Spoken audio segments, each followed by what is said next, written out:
Alors, la multiplication par glissement présentée dans cette vidéo, comment ça marche? On va la refaire rapidement, puis la décomposer. 3 x 7, 21 que je pose, 3 x 6, 18, j'efface le 3 et j'ajoute 18, 228.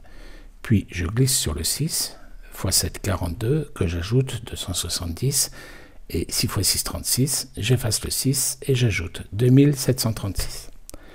Et je glisse sur le 5, x 7, 35, que j'ajoute 2771, et 6 x 5, 30, j'efface le 5 et j'ajoute 27 740.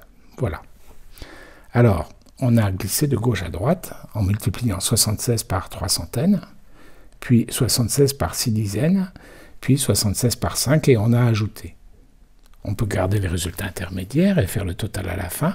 Ça donne quelque chose comme ça. Et vous voyez que si on change l'ordre des multiplications, en partant d'en bas à droite avec le 6 plutôt qu'en haut à gauche avec le 3, ça nous ramène à nos habitudes. 6 x 5, 30, je pose 0 et je retiens 3. 6 x 6, 36 et 3, 39. Je pose 9 et je retiens 3, etc. Donc c'est pareil, c'est l'ordre qui change, avec des avantages et des inconvénients. La méthode par glissement prend 2 lignes, et avec le sable, on n'a pas besoin de gomme.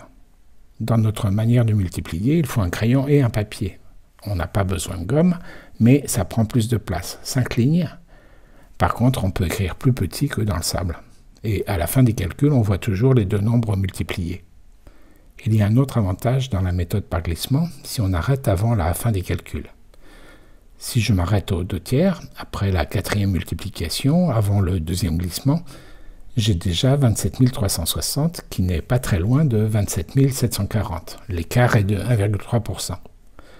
Donc, vous voyez qu'en commençant les calculs par la gauche, on a rapidement une estimation du résultat. Ce n'est pas le cas pour nous, on ne voit le résultat qu'à la fin.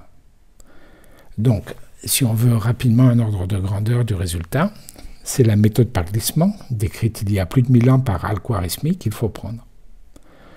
On retrouve cette méthode dans la multiplication avec les bouliers, où on ne peut pas écrire les lignes intermédiaires. Les boules comptent si elles touchent la barre centrale, 5 pour celle du haut et 1 pour celle du bas. Je vais poser 76 à gauche et 365 à droite. Ensuite, on fait la même chose. 3 x 7, 21. 3 x 6, 18. J'efface le 3 et j'ajoute 18, 228. Je glisse sur le 6, x 7, 42, que j'ajoute, 270. Et 6 x 6, 36. J'efface le 6 et j'ajoute, 2736. Je glisse sur le 5, x 7, 35, que j'ajoute, 2771. Et 6 x 5, 30. J'efface le 5 et j'ajoute, 27 740. Et ça va vite.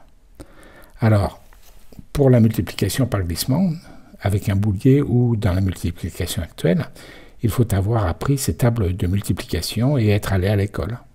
Quand on ne le sait pas, on peut quand même multiplier, par exemple avec la méthode du paysan russe.